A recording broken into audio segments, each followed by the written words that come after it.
Kool G Rap is number 25 rapper of all time. He's one of the godfathers, man. You know what I'm saying? He's one of the trios between KRS-One and Rakim.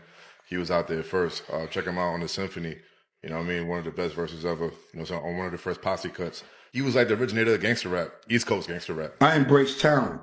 I don't care where it comes from. You know what I'm saying? And I definitely heard talent. And to me, NWA was incredible. Ice Cube solo was incredible. Ghetto Boys was incredible. Scarface solo, incredible. In the raw streets of 1980s New York, hip-hop wasn't just music, it was straight-up war. Every verse hit like a shot. Every rhyme felt like a battleground. If you wanted that crown, dropping hits wasn't enough. You had to crush your rivals line for line. And out of the tough blocks of Corona, Queens, a young MC stepped up and flipped rap into full-on combat. His name was Kool G Rap, but earning legend status didn't come easy. He had to go head-to-head with the best, the kings, the street poets, and the self-proclaimed mic gods running the city. These are the 5 artists Kool G Rap clashed with on his grind to the top. Starting at number 4, and this one isn't just about one opponent. This is about the war that shaped Kool G Rap into the sharp, fearless lyricist he became. Before the respect, before the name carried weight, he was deep in one of the earliest and most intense rap battles ever. Hip-hop was young, hungry, and loyalty meant everything back then. There were no big checks or flashy deals in play, just survival, respect, and repping where you came from with pride. Right by his side stood MC Shan and Roxanne Shante, 2 heavy names who would later push his loyalty to the edge in ways nobody saw coming. Back in the mid-80s, the Juice Crew ruled Queensbridge like absolute royalty. Built by the sharp mind of producer Marley Marl and pushed by DJ Mr. Magic's Rap Attack radio show, the Juice Crew quickly turned into a serious force in New York hip-hop. The golden era, which is me, myself, Rakim, Big Daddy Kane, KRS-One, when hip-hop was a New York sound-dominated genre of music, you know what I'm saying? So, can't be mad at them now, you know what I'm saying, for coming up. Right now, holding down the torch for New York, it might not be nobody on the mainstream except for the, you know, the names we all know, you know what I'm saying, like a Jay-Z, you know what I'm saying, that's still doing it to the iconic level.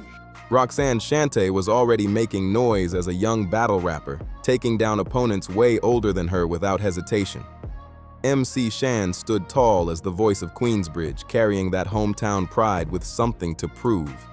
Biz Markie added flavor and personality, while Big Daddy Kane came through smooth, sharp, and lyrically dangerous, on his way to becoming a legend.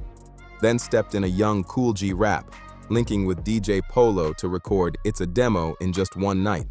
Marley Marl heard it and instantly knew what it was, bringing them into the crew right away. But G-Rap walked in at the worst time, right when tension was about to explode into a full hip-hop war. The drama kicked off with MC Shan's 1985 track, The Bridge. It was meant to show love to Queensbridge and honor the artists who built that scene. But over in the Bronx, it didn't land the same way. When Shan rapped, "You love to hear the story again and again," and shouted out Queensbridge, some Bronx artists, especially KRS-One, heard it as a bold claim that Queens created hip-hop. For Bronx artists who saw their borough as the true birthplace, that line hit like disrespect. MC Shan later made it clear he wasn't trying to start anything, saying, "Everybody knows hip-hop started in the Bronx." But by then, the tension was already out of control. And for KRS-One, this wasn't just music, it got personal. Before all this, he was part of a group called 1241, and even had a demo titled, "Success is the Word," sent to DJ Mr. Magic. Mr. Magic, the Juice Crew's radio frontman, didn't hold back. He straight up called the track whack. That moment stuck with KRS-One, and he didn't forget it. So when The Bridge dropped, he saw the perfect chance to strike back at Mr. Magic, Marley Marl, and the whole Juice Crew. In 1986, Boogie Down Productions fired off South Bronx, raw, aggressive, and aimed right at MC Shan. KRS-One came in heavy, rapping, "Yeah, I got dropped off MCA because the rhymes you wrote was whack. If you pop that junk up in the Bronx, you might not live." That track flipped the Bronx versus Queens tension into a full-blown war. I never did that. That's why I ain't in all that. I never listened to one single MC cover to cover other than him. Kool G Rap. Y'all heard it here. This nigga's about 20, 30 years ahead of his time. When niggas be talking about the greatest, it's the greatest. This nigga was he was talking all that grimy shit before grimy was even grimy. And still made and still made it sound right. Then a year later, he pushed things even further with The Bridge Is Over, one of the most legendary diss tracks ever. This time, nobody was safe. Marley Marl, Roxanne Shante, all of them caught shots.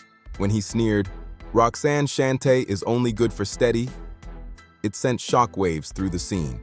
The message was harsh and impossible to ignore, but the Juice Crew wasn't about to stay quiet. MC Sean fired back with "Kill That Noise," trying to defend his name while still throwing punches. Roxanne Shante, already known for her role in the Roxanne Wars, dropped "Have a Nice Day," going straight at KRS-One and Scott LaRock. Now, KRS-One, you should go on vacation with a name sounding like a whack radio station, she rapped, hitting with sharp energy and attitude. While all this chaos played out up front, Kool G Rap stayed watching, studying every move. He wasn't the one firing off diss tracks, but he stayed right in the trenches, leveling up and watching how fast things could get personal. This is where that hunger kicked in, where that edge came from. All the chaos around him shaped his style, his delivery, and showed him just how ruthless the rap game could really be. Yo, and let me tell you this, and this is fact, and this nigga don't like nobody. Alright? So for that nigga to do that, he don't like nobody. I stole a cassette. The nigga had a cassette, I took the cassette. And he talked, let me out the car, nigga. I'm taking it. And I listen to his and I've never done it ever since. For Kool G Rap, this wasn't just the start of a career. It built his whole mindset from the ground up. Those 1980s battles turned him into someone who, years later, wouldn't hesitate to call out artists he didn't respect. He had already survived one of hip-hop's most intense wars and came out sharper, smarter, and harder to ignore. As the Bridge Wars started cooling off, a different kind of tension began to grow between Kool G Rap and the Bronx leader, KRS-One. That's exactly why KRS-One lands at number 3 on this list. This wasn't loud or messy with diss tracks flying everywhere. It was quieter, more controlled, but still serious. Both of them respected each other's skills, no doubt, but underneath that was real competition, pride, and something left unsettled. It turned into a lyrical Cold War that never fully blew up, yet people around them could feel the pressure building. By the late 1980s, Kool G Rap had already locked in his spot as one of the sharpest lyricists in the game. His verses came packed with raw street stories and vivid, almost movie-like detail that made him stand out from everybody else. KRS-One, on the other side, was already solidified as a legend. He led Boogie Down Productions, stood strong for the Bronx, and carried himself like hip-hop's teacher and protector. Their styles were different, but their worlds were way too close not to clash sooner or later. Yeah, G-Rap is good. Is he the rapper's rapper? Yeah, because I think G-Rap pound for pound is nicer than your boy King. Pound for pound, he nicer than Rakim. Pound for pound, he nice. You can't say nicer than Chris, because Chris is another thing, but G-Rap is like, it's like, that's your blue. You know, this is a guy you could get away with stealing his style and nobody ever knew you did it. Yeah. Because he doesn't get the props. Even coming from opposite sides, Kool G Rap respected KRS-One's skill on a deep level. In a 2022 interview, he even placed him in the top 4 lyricists of the golden era, right next to himself, Big Daddy Kane, and Rakim. G-Rap admitted KRS was one of the few who kept him locked in and hungry, saying, "You just named one cat that kept me on my toes. How could I ever get comfortable?" That respect was real, but the history behind it carried tension you couldn't ignore. Behind the scenes, things weren't as calm as they looked. According to Dr. Butcher, Kool G Rap's close friend and collaborator, that tension came from subtle but calculated lines KRS-One would drop. KRS-One used to say a lot of slick little wording in his songs about queens, Dr. Butcher explained. G-Rap didn't stay quiet either. He would step up and respond directly. But here's where it got strange. KRS-One never fully engaged. He didn't respond head-on, always seeming to sidestep it. To G Rap, it felt like quiet shots were being thrown without ever stepping into a real lyrical battle. That silence made the rivalry feel even colder and more personal. One moment that stood out came from KRS-One's track, My Philosophy. There was a line about the DJ behind me that G Rap took as a quiet shot aimed at him and DJ Polo. Like always, G Rap didn't let it slide. He went straight to KRS and asked him face to face if that line was about them. According to Dr. Butcher, KRS shut it down right there, saying, No, I wasn't talking about you. Whether that was true or not, it didn't sit right with G Rap. To him, it felt like KRS was moving slick, dropping lines that sounded like shots, then stepping back when pressed. And this didn't just happen once, it kept going for years. KRS would say something that could be taken as a jab at Queens, and G Rap would feel it every time. Put out public school, I put a pencil in the principal. Up in the way, cause I don't play clown. Buck, take that with you on the way down. L Street Blues is one of my favorite records of all time. One of my most proudest moments as an MC was able to perform live and getting on stage and like G Rap being there and like, yo, I heard a story how Pun seen Kool G Rap and kissed his ring. Yeah. You know what I'm saying? So just respect for his penmanship. Son is dead nice, always been like legend, man. But whenever G Rap tried to lock it in and settle it directly, KRS would brush it off like it was nothing. Dr. Butcher explained it best, saying, G Rap wanted to battle him so bad, it wasn't about hate, it was about proving something. That drive came from how G Rap was raised, where if there was an issue, you handled it face to face. He leaned into confrontation because that was the heart of hip-hop to him. KRS-One, though, moved different. More like a teacher, focused on ideas and bigger messages instead of personal battles. He didn't see much reason to go head-to-head with G Rap, even knowing G Rap had the skill to match him line for line. For KRS-One, stepping into a battle might have pulled him away from his bigger mission, teaching, leading, and standing for the Bronx's legacy. But for G Rap, it felt like a huge moment that slipped away. That silence between them turned into one of hip-hop's biggest what-if stories. What if KRS actually stepped up? What if these two elite lyricists really went head-to-head in the booth? It could have been legendary. Street storytelling clashing with deep intellectual bars. Queens grit going up against Bronx pride in a battle people would never forget. But it never went down. And for Kool G Rap, that left something behind. He faced top-tier talent, no question. But this was the one battle that never happened. That made it unfinished business. A rivalry that stayed alive without a single full exchange.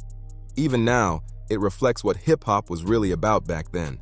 Respect, competition, and the hunger to prove who's the best. First would be knowing yourself. When you really get to know yourself, then you know what your calling is. You know what I'm saying? You know what it is that you should bring to the world. Nobody's perfect. Nobody knows themselves right outside the gate. Right outside the gate when you're not taught that. You know what I'm saying? It took me a long time to learn the true meaning of that. Kool G Rap and KRS-One didn't need loud diss tracks to leave their mark. The tension alone shaped their stories and had people watching closely. Sometimes the battles that never happened hit the hardest, and this was one of them, sitting quietly in the background but still heavy. Next up is Rakim. When Kool G Rap talks about competition, one name always comes up, Rakim. To most fans, calling it a rivalry might sound strange. There were no diss tracks, no open shots, no interviews throwing shade. But under the surface of hip-hop's golden era, something real was building. There was a silent battle brewing. No loud shots, no public drama, just two of the greatest lyricists pushing each other without saying a word. In the mid to late 1980s, Rakim stood as the gold standard of hip-hop. When he and Eric B dropped Paid in Full in 1987, it flipped the entire game upside down. Before Rakim, rap was more direct, built on rhythm and punch, but not a lot of depth. Then he stepped in and changed everything. His flow was smooth but powerful, his confidence undeniable, and his wordplay layered in a way nobody had heard before. He didn't just ride the beat, he moved through it like a jazz solo, precise and untouchable. From that moment, every serious MC knew the bar had been raised, and that's exactly what caught Kool G Rap's attention. He didn't back down from Rakim's dominance. He respected it. He saw Rakim not as someone to tear down, but as a level he had to reach. As G Rap once put it, you couldn't come out basic anymore. But while Rakim leaned into a calm, thoughtful, almost philosophical style, G Rap took a different route entirely. He brought raw, street-level storytelling straight from Queens. Rakim was the thinker, cool and calculated. G Rap was the storyteller, intense and vivid. Rakim delivered his lines with clean precision and smooth control, while G Rap came in fast, aggressive, and packed with detail. He turned street life into sharp, cinematic bars, painting scenes so real they felt like something straight out of a movie. His rhymes were technical, but the delivery had real hunger and fire that pulled people in instantly. If Rakim moved smooth like Miles Davis, G Rap felt rough, like a dark New York alley at midnight. That contrast made everything hit harder, but what really stood out was the respect between them. There was never real hostility, never open conflict. Rakim once said, "Me and G Rap, that's my little brother. I never felt no type of way with him." G Rap gave that same respect back, calling himself a fan of Eric B. and Rakim, just like everyone else watching the rise at that time. There's even a story from one of their tours where things got tense backstage, and Rakim stepped in to defend G Rap. That moment showed exactly what their connection was about. It wasn't jealousy or quiet hate. It was real respect and motivation. Rakim pushed G Rap to sharpen his pen, to get more precise and think on a deeper level. And G Rap took that influence and flipped it into something new entirely. He brought that same complex style into raw street storytelling, building what later became known as mafioso rap. That sound went on to inspire major names like Nas, Jay-Z, and Raekwon years down the line. So when people bring up tension around Kool G Rap, Rakim's name comes up, but not because of drama. It's there because of what that silent rivalry meant. This was competition at the highest level. No diss tracks, no disrespect, just two masters pushing each other without ever needing to say it out loud. It was two lyrical giants trying to outdo each other with nothing but pure skill and creativity. Rakim gave G Rap a reason to level up, and G Rap used that push to build his own legacy. Their story isn't about conflict, it's about growth. Two masters, both moving hip-hop forward in their own way, and both ending up as legends. At number 1, it's Big Daddy Kane. When people bring up Kool G Rap's biggest rivals, they usually think about street battles or borough clashes. But the real truth is, one of his most intense rivalries didn't come from outside. It came from inside the Juice Crew itself. Within that iconic circle of MCs and producers, two names stood above the rest: Kool G Rap and Big Daddy Kane. Together, they pushed each other to be sharper, quicker, and better than anybody else out there. But behind that respect was a serious competition that never really faded. Back in the late 1980s, the Juice Crew was loaded with talent. Marley Marl was crafting groundbreaking records, MC Shan was repping Queensbridge heavy, Roxanne Shante was outmatching her competition, and Craig G was building his name. But when it came down to pure lyric skill, everybody knew the real showdown was G Rap versus Kane. They were like two heavyweight fighters in the same gym, constantly pushing each other, always testing limits, always trying to prove who really had the better pen. That energy showed perfectly on their 1988 classic, The Symphony. This wasn't just another posse track. It felt like a full-on lyrical showdown. Kane stepped in first, smooth, confident, and fast, delivering that signature mix of style and precision. Then Kool G Rap came through and completely shifted the mood. His tone got darker, more aggressive, and every line hit like rapid punches. He brought raw street energy into the booth, packing each bar with detail and intensity. It wasn't open conflict, but you could feel it in every second of the track. Both of them were going for the top spot, no question. They were on the same song, but it sounded like a battle for dominance. What made it even more interesting is that it never got messy. The respect between them was too strong for that. In later interviews, Kane called it friendly fire, saying they would even call each other just to trade bars and see who could come out on top. This wasn't about beef, it was about leveling up. Kool G Rap described it as a quiet rivalry where both knew exactly how dangerous the other was, and that pressure kept them sharp. They weren't enemies, they were pushing each other to greatness. Still, even with that respect, the tension was always there. Every time one of them dropped a track, the other came back even harder. It never slowed down. When Kane released Raw in 1988, he set a whole new level for speed, style, and presence. G Rap didn't stay quiet. He answered a year later with Men at Work, a track so packed with bars that people are still breaking it down today. Then Kane hit back with Wrath of Kane, matching that intensity with sharp precision and fast delivery. G Rap fired right back with Poison, pushing things even further with his multi-syllable flow and gritty, detailed storytelling. Every release felt like another round in an ongoing fight for lyrical dominance. But the most talked about moment came from a freestyle session that still has fans arguing to this day. Both of them were in the studio, going off over the Raw beat, and according to G Rap, that's when he first unleashed his creature, feature, rapture, reacher rhyme pattern. That layered, complex style would go on to shape how modern rap sounds. G Rap has always said Kane picked up pieces of that flow after hearing it, which sparked quiet talk that maybe the student took from the master. Kane's side pushes back on that, saying both artists were just inspiring each other at the same time. But the fact people still debate it shows how big that moment really was. No matter who influenced who, their rivalry left a serious mark on hip-hop. Kane brought flash, speed, and star power, the kind of presence that could control any stage. G Rap brought that raw complexity, darkness, and crazy detail. His technical skill helped lay the foundation for mafioso rap and inspired names like Nas and Big Pun. Together, him and Kane built a blueprint for what real lyricism could look like. Sharp, smart, confident, and straight from the streets all at once. Their competition was never about tearing each other down. It was about pushing the limits higher every single time. Without G Rap, Kane might not have hit his full lyrical peak.